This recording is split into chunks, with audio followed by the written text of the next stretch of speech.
Hi, this is Michael Waits, and welcome back to India Game Changer. Today we are joined by Meghna Krishna, Group CRO, Chief Revenue Officer at VideoVerse. It is super to have you on the show. How are you doing today? I'm very well, Michael, and thank you for having me. It's a pleasure being here. I will just specify here, I might be the group CRO at VideoVerse, but I think the focus or our key offering is Magnify. So I also have the responsibility of managing as a CRO, Magnify as a brand as well. What's the difference? How many brands does VideoVerse have? So we currently have three brands. Okay. So, Magnify Focus is our enterprise solution. And then we have a couple of other brands that we're focusing and building for the creator community out there, which is increasingly increasing in terms of their value and influence. And those two brands are yet to be completely launched. So I Okay. don't want to talk about it until we're there. That's okay. It's okay. I'm super curious. We'll have to have you back again then, because the creator community, like, I think the media landscape is just changing so rapidly. And I think at some point the creator community, I'm putting it in quotes, is going to change from just being the media. That's my opinion. I was having a super long conversation with somebody about this last night, but let's focus on Magnify for now. And before we do that, let's get a little bit of your background for some context, because I think it's kind of interesting. Uh, oh, yeah. um, as a person, I am extremely curious and entrepreneurial in nature, right? So, and I think if I go back to how I started my career back in the US a long time ago, and I started in the marketing side of things, and I grew up in a very business oriented family where I never had any aspirations of launching a business or becoming an entrepreneur. But in my mind, I always wanted to do something big. And that got, I started working with Walmart to start my career with in the marketing and business strategy, Walmart.com. And that was, it was a great learning experience for me and gave me growth. But my view of things changed when I joined Home Shop 18, which is India's first omni-channel platform, because that's where I got my first tryst with launching a business or building a business. And I knew I was addicted. Like from day one, I knew this is what I wanted to do for the rest of my life. I want to go back to the Walmart experience because this is super interesting for me, right? I'm much older than you are, which means that I've been following Walmart as a company, right? Before there was Walmart.com, but back when there was Kmart, back when there was Sears in the United States, and Walmart was kind of this up and coming thing, right? Where they were starting to open up these mega centers. And we wondered, like, when were they going to go online? What was it like back then? And we say back then, but it wasn't actually that long ago. You said a long time ago, but to be fair, it wasn't that long ago. What was it like starting that thing? What was because, Walmart was uniquely this thing that was super offline, started in Arkansas. Do you know what I mean? And then to go online was a big thing for them. What was it like for you and for them back then? So the interesting about Walmart is they have very strong culture, right? They're based in Bentonville, Arkansas, Yep. and they move at a certain pace. They do things a certain way. And they launched their Walmart.com office in San Francisco. And that was in itself a big deal for them because that's completely different from what they're used to. It And must this have been team that scary was for them in a way, right? they didn't know what to they didn't know how to manage this team because this team was kind of going off and doing things on their own. We didn't want to do anything that Walmart was doing at that time. It was almost like we don't want to be Walmart, we want to be a hip and happening online company, right? Right. But the fact is that we were who we were because we were Walmart. Everyone, we got so many visitors on our website because we were Walmart, and people were expecting to see Walmart offerings on Walmart.com as Right. well. Right. And, Walmart had this reputation of just like everyday low prices, right? I think that actually at some point that was their slogan. They just said, and they were so good. The Walmart differentiator, whether they wanted it to be this way or not, and whether they started out thinking this or not, doesn't matter to me. But their logistics and their ability to be super efficient in getting product to their stores and then working with their suppliers to get their prices as low as possible meant that they should have been able to go online and dominate as well. Like, this was the big fear. Even Amazon back then was like, uh-oh, but it's What if not? right? But it's hard, right? It's super hard to do. And I don't know if you remember, and I'm struggling to remember as we're talking this, but Walmart bought a company, I believe, and I could be wrong, called Jet.com. Do I have this right? Jet. Yes, yes, they did buy Jet. For Uh, $4 billion and something, just to kind of say, maybe we don't know. How yeah. can you help? Sorry, go ahead. No, no. So it was difficult. I mean, because we were struggling so much with our identity. Yeah. We want to be Walmart? At that time, Netflix had this model of emailing DVDs, right? I Yep. don't know if you remember that. Initially, they started with emailing DVDs. So The is little that red what we want? packages. Mhm. Go ahead. Is that what we wanted to be? Do we want to carry the same merchandise that Walmart is carrying? Right. Well, Walmart at that time, out of the 400 million, there are 100 million households in the US, right? They cater to 99 million households. That was their reach. Just so huge. But here's the other thing. Can I ask you this? Like, why were you even in the States back then? Because you're not from the United States, yeah? I'm not. I'm from India. I'm born and brought up here. I got married and I moved to the United States. That's I said, like, my background is very conservative business family in India who's like, I was brought up to believe that I'm going to get married and go live happily ever after, like live my fairy tale. Okay. That was the ambition then. Okay. But Yeah. then, So but how did you get inside marketing into like this is so different than that, no? I think it happened luck by chance. Like I was doing a couple of small assignments with startups back. I was in the Valley. I was in San Francisco Oh, Bay wow. Area, and I saw an opening and I applied for it, and I got the job. So here's the flip side of the question, all right? You're talking about Bentonville, Arkansas. Like for people that are familiar with the United States, that means something to them. And what it probably means is, like you said, kind of this slow movement, very conservative, not in a bad way, but in a way of just like, we'll take our time deciding. And Walmart is uniquely like a family owned business, even though it's a public company, I believe. So it has this very like specific culture.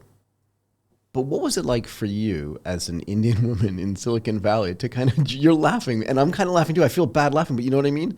It's like you didn't even intend to be there. And then there you are, but with Walmart, which is this quintessential Bentonville, Arkansas company. What was it like for you trying to assimilate into that?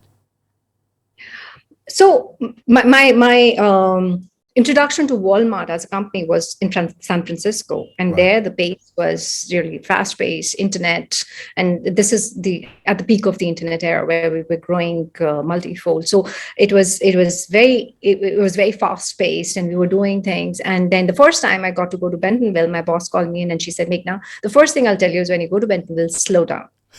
And that was the only advice she gave me. Go ahead. No, keep going. No, so yeah, and then it helped because I'm a really small town, like a very very small town in India. So I understand, I understood, and that was the whole thing, that I understood the fast pace and I understood the slow small town culture, and I was comfortable in both. I was equally comfortable in both. Which is a huge skill to have. Look, Silicon Valley as a thing, and 20 years ago, it was even smaller than it is today. I still think it's a very small kind of close-knit community, but back then it was even smaller. Did you find yourself back then chatting after work on the weekends with other people that were building startup companies? And did you get that whole Silicon Valley vibe, if you know what I mean? All the time. I mean, everyone was talking about building businesses then, right? And I had the privilege of meeting people who were in Walmart.com who were looking to build their businesses, or even my ex-husband had graduated from Harvard, so mingling with that community. My boss was from Stanford, so I was amongst the best of the best, and that just inspired me to be better. Do you feel like it changed your mindset? Right. In other words, you said you said you came from a small town. I don't know what a small town is in India that has a billion and 1.2 or 1.3 billion people. Right. A small town in America has like 7,000 people in it. I grew up in a small town. But anyway, the point is that like when you experience this, when you live overseas for a while, I know because I've done it for 30 years, like I don't think I could go home because I don't feel like I'm the same person. Yeah.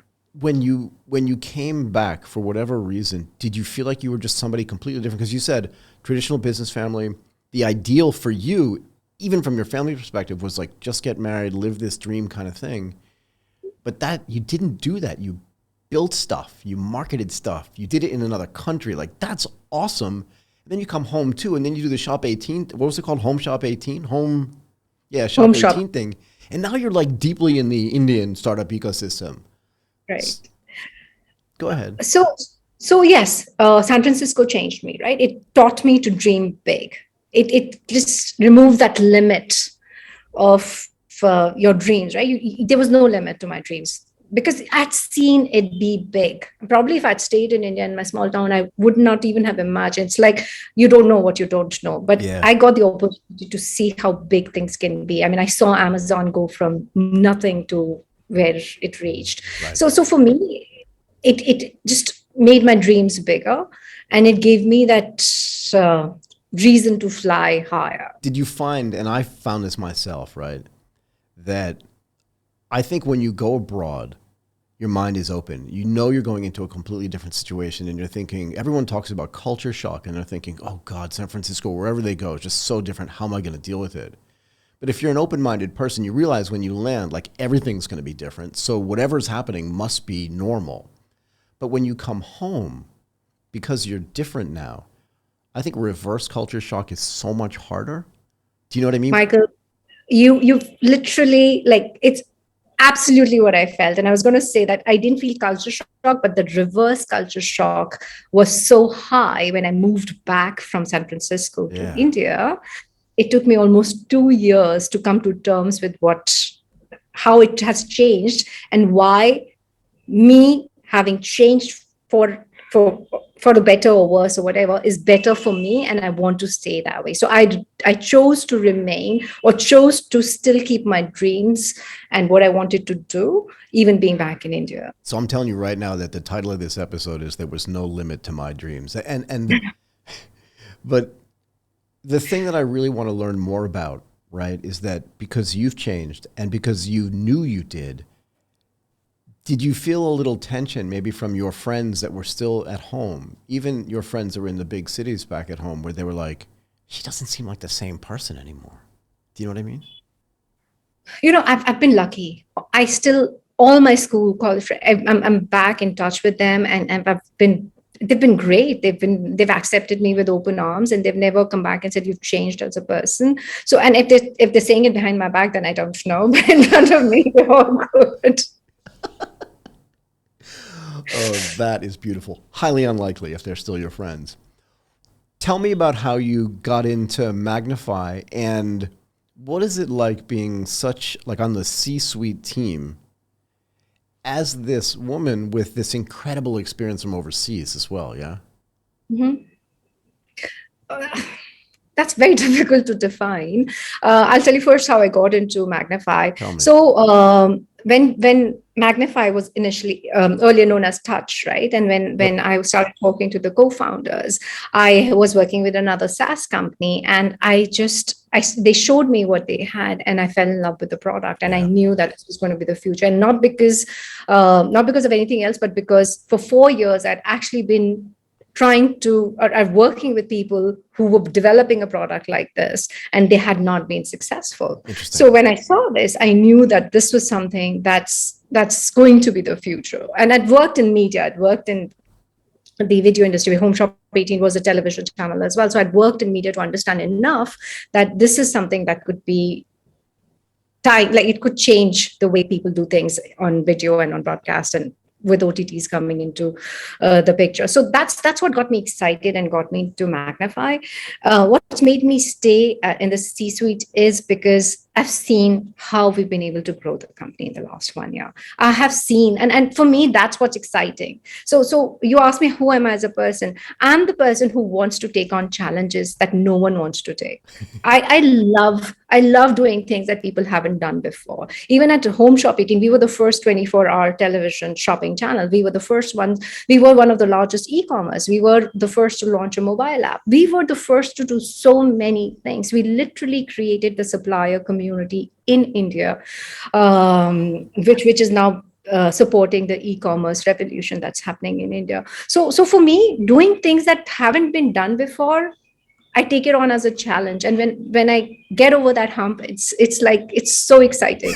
And with Magnify, I have seen that happen. in so many different ways. Are you a sports fan? I like sports that I like cricket is a religion in India. So, right, everyone watches cricket. I used to play basketball in school as part of the school team. So I play basketball, and my son is a national level badminton player. So Oh, wow. I watch badminton. So yeah, it's the sports that I watch, but I don't know if I'd call myself an ardent fan who wants to watch every game, and I not like that. But how do you get that? Because Magnify, at least initially, in my understanding, right, that it's so well set up for sports because it happens in real time. Like to me, and I always said this when I was sitting on a trading desk, sports to me, particularly live sports, obviously, right, seems to me like the same thing like a market. It's just happening in real time. You kind of don't know what's going to happen. You have some historical view on what's happened in whatever game you're watching, whether it's a football game, a baseball game, an American football game, a tennis match. You kind of know what the flow is going to be like. But again, there are wild cards and all these crazy things that happen. But if you can go back and analyze all those games like we did in the stock market, you can create some understanding of what may happen next. And we used to write, we used to do something called backtesting. So if you go back and backtest video, you can use machine learning and artificial intelligence to then understand what might happen next. Does that make sense?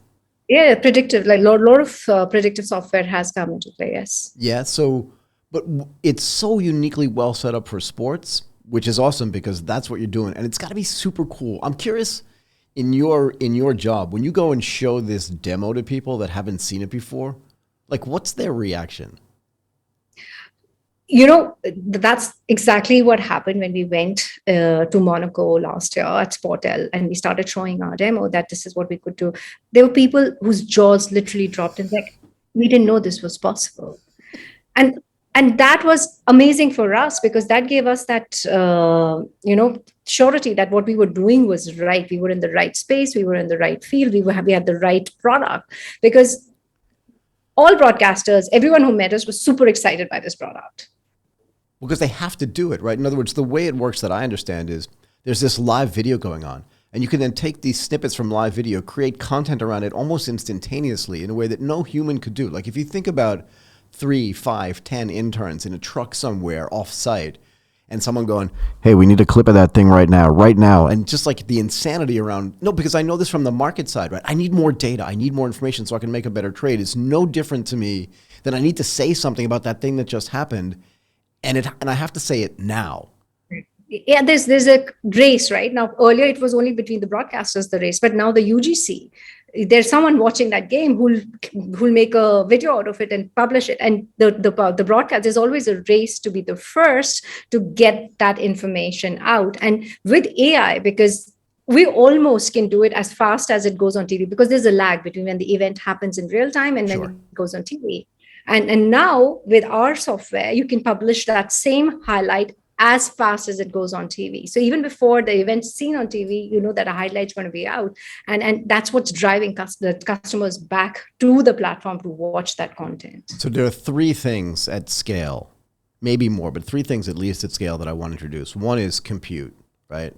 The computer that you have like on your desk right now is 1,000 times, 1,000,000 times, pick a number, more powerful than it was 10 years ago.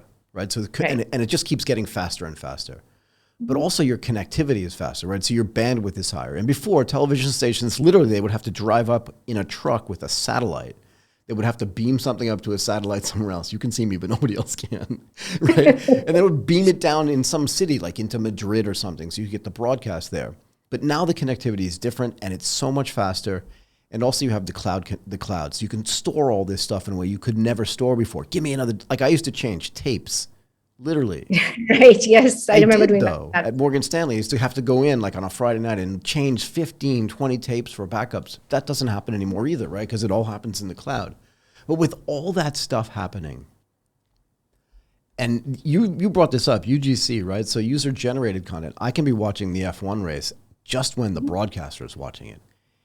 And they're racing with me to create something interesting or pithy around it. I'm really curious because you see this every day and you work with this every day.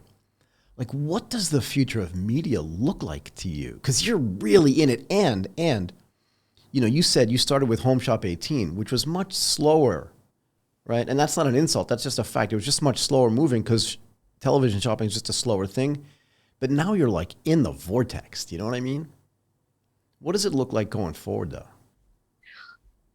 You know, I think this space is just starting to grow. There are so many things that are happening. I don't know if you're familiar with the Nike Town, the AR VR reality that they created a town, which was Tell where me. people it's a metaverse, right? People can come in and walk around the Nike Town and see what's happening, do the shopping. There's so much happening out there. I mean, tomorrow, Michael, if you're a sports fan and you're sitting in Thailand and not in your favorite college team playing in Arkansas, for example. I think you're from Wyoming, right? No, it's okay. No, sorry, Wisconsin. Some California, but it's okay. California. Okay. So you want to watch your California team, then you can actually teleport yourself there and Yeah. watch the game in reality. And that's what we are moving towards. You can also buy your favorite t-shirt, at least in the metaverse, you can buy your favorite player t-shirt right there. So there are so much still to happen, and things are changing literally every day. So while you're building for today, right? I almost feel like companies like Magnify are kind of not now, but like maybe a year ago or 18 months ago, we're building to just kind of catch up to use all the technology that's available today, right? And to get to a place where you can do this kind of stuff instantaneously. But if the team's smart, and it's also trying to build past what's possible today. Does that make sense? Right. Exactly. And that's what you have to, sorry. No, go ahead. So you have to keep thinking of what customers don't even know what they want, because we want to develop that product and be the first to give that out as an offering to the customers. Yeah, I mean, look, what was it, Henry Ford, who said if I asked my customers what they'd want, they would have told me a faster horse, right? So, Yeah. but I don't think it's Yeah. any different, because I don't think humans are any better off today in that respect with knowing what they want than they were, who knows when Henry Ford was building these cars, the 1910s or 1920s. I don't remember anymore. But you brought up the metaverse. And if you think that the metaverse is going to be this immersive, very interactive experience, just imagine this with me, right? And this is just a thought I'm having right now. Imagine I'm sitting in a room. So right now, like I sit in my den at home and I have a television set. Maybe it's a big TV. Let's say it's like 85 inches. I've got a gigantic television set. I've got surround sound in there. And I can like hear the crowd cheering, and I can hear somebody thump the ball into the goal, yeah? But what if I could sit in a room where the walls are just continuous speakers? There are haptics on the floor, and like it's dark, but I feel like I'm actually sitting in a seat at a stadium for Manchester United. I'm not there, but I feel like I'm there. That whole experience then is completely different, yeah? Yes, absolutely. And that's what we're moving towards. And it's kind of exciting but scary at the same time. I don't want to be in a place where I never go to a game anymore, right? A ball game, because it's fun. I want to eat the fries there. I want to I want to, do everything that you did when you went to a game, and be with people. But now that experience is moving in your house, and is that going to change the way people take out time to spend with family? Yes, sure, it would. I think so, but I think that there is this sort of, what's the right word? Philosophical change around the way we interact. And at some point, we won't talk about the metaverse. We'll just talk about reality. We won't talk about augmented reality. We'll just talk about reality, right? We won't talk about virtual reality. We'll just talk about reality. And to be fair, I was on a call with somebody a few days ago, and I said to him, my vision for this is that nobody will be wearing goggles, because nobody wants to do that, because I can't interact with you, and I have that. But I do want to have that immersive experience. And I think about this idea about contact lenses that are really just screens that have little things and all this other stuff in them. And he said to me, and this kind of blew me away, he said to me, "Oh, I tested those when I was in the States." I'm not kidding. Yeah, it's a fun world we live in, Michael. Every time I go to a conference and I meet people who are inventing, it's just super exciting because there's so much happening out there. And do these conversations happen internally at Magnify? Do you know what I mean? Do you have these discussions about what we're building today is great, but if we can, what's the step change like into the next things that are coming? I mean, you must know this, right? It must be super cool. Like I can feel it in your voice. You're excited, right? Yeah, absolutely. See, the excitement comes from being in a company that's building the future or building for the future. Yeah. And if you are in that area already, then you have no choice but to constantly discuss what's next and how do we stay ahead of the game. And that becomes very important, because we all are very of strong opinion that I think every 3 years you have to change the business you're in, Agreed. because otherwise you're going to become redundant very Agreed. fast. So what does it look like to you? Is it this immersive, do you think? I think it is. I actually believe that the immersive gaming or the immersive experiences are going to be a reality. But I also feel that people will realize the value of human interaction far more, and they'll be both will coexist. It's not one will die for the other. Yeah, I agree with you. Look, I think one of the things that the pandemic taught all of us was this inherent need for human interaction. Mm-hmm. Does that make sense? Right. So I went to Singapore. Absolutely. Yeah, I mean, I hadn't traveled for 2.5 years, and then I went to Singapore for a month in June, and just that whole concept of being in a room with 1,000 other people was almost like invigorating. You're laughing, but it was invigorating in a way, right? Oh, But I've that's had that normal. Go ahead. People are out with a vengeance. Everybody's out. Yeah. So I'm just really curious about how that's going to change the way, like, I think the more immersive experiences get, the more it will enhance the way we feel about the existing immersive experiences that we already have, right? Like if you go back to when you were a little kid, right? You said you grew up in a small town. I'm betting, and I know this is true for me, but I'm betting there are certain sounds or certain smells that you feel, and you're just like, oh, wait, that was that thing. Yeah? Yeah. Yeah, absolutely. And you're right. So what happened during COVID is also going to happen in the future, because the less you experience the outside, the more you miss that interaction, the more you realize the value of it. And that's what's going to happen when experiences become more immersive. Then you want to step out of that and experience the world. And I think you'll cherish it a lot more when you get to experience the world in a real way. I think so. We spent some time talking about the way that Magnify works with sports and real-time sports. Where do you branch out to on top of that? Do you know what I mean? Yeah, sure. So we are doing a lot of work with one. There's so many sports more to cover, right? There's so many sports in the world that we've never even heard of. So obviously that's one thing that we'll keep growing into. The other is we're expanding into entertainment. The AI is becoming smart enough to identify emotions, your smile, your tears, your sadness, your anger, everything. They can now identify it and identify those moments. So we are continuing to grow in that field. And then news as well, right? Right now, no one wants to watch an 8-hour news cycle. They want to watch what's happened at the end of the day. The AI can build those highlights. They can transform the horizontal into what. So different aspect ratios, different digital mediums, they can do it in real time. And then there's digital ads, right? So for example, you're sitting in Thailand, I can offer behind you, I can put an ad that's more apt for you versus behind me. If it was a video, I could put an Indian ad that made more sense to the Indian audience. And I could do it in a way that the audience won't even realize it's an advertisement. So I think there is so much out there in video tech that we're working on and it's still developing, that I don't think there is a limit right now. I don't think so either. I want to ask you this too.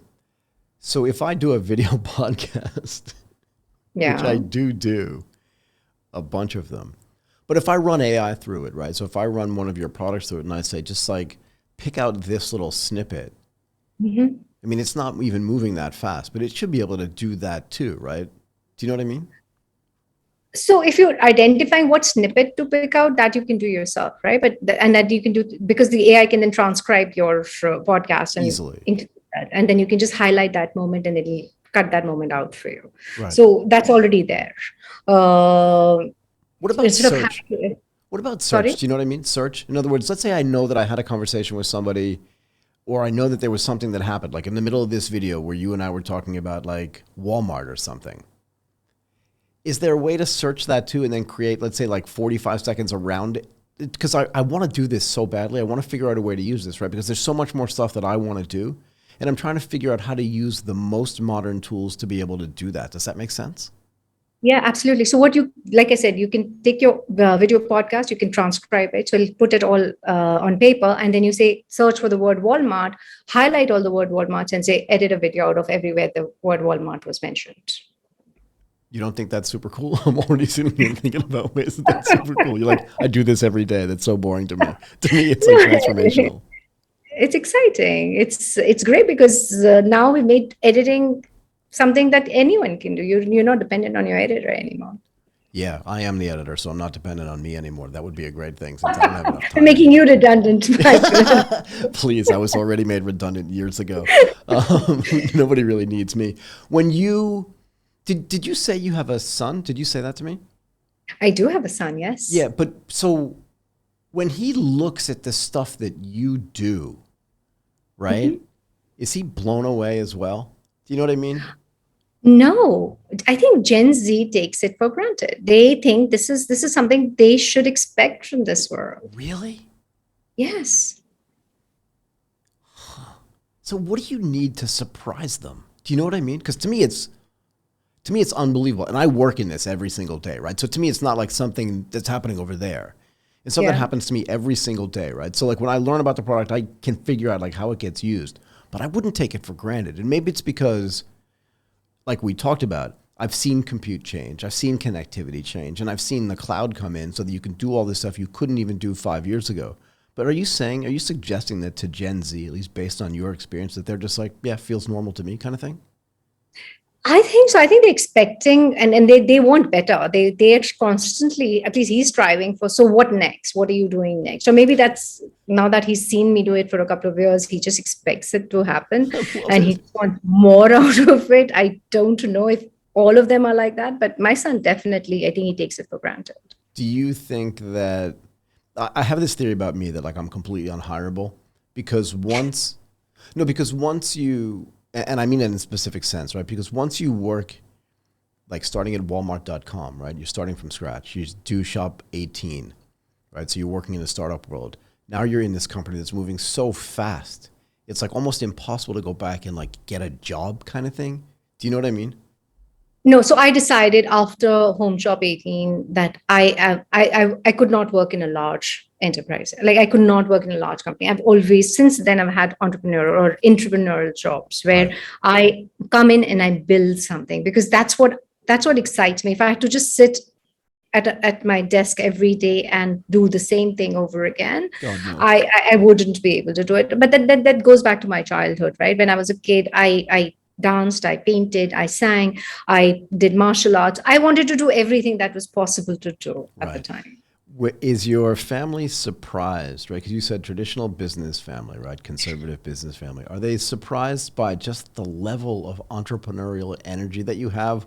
Or are they sitting on the sidelines going, yeah, we kind of figured this was going to happen? Do you know what I mean? You know what? I think they realized it because they saw that I had an entrepreneurial spirit, and they're all entrepreneurs, right? Because they're all in business and they, Right. they they created businesses. So I think I've learned it from them. I get it from them. I just didn't know it existed in me, and they didn't realize it existed. But I don't think it comes as a surprise to anybody because I feel to be what you are brought up as, or it really influences your future. What your childhood influences your future. Yeah. I mean, I Yeah, if always that say, like, making you sense. can't run away from who you are. Like, it just is a thing, right? And Yeah. at some level, it always comes out.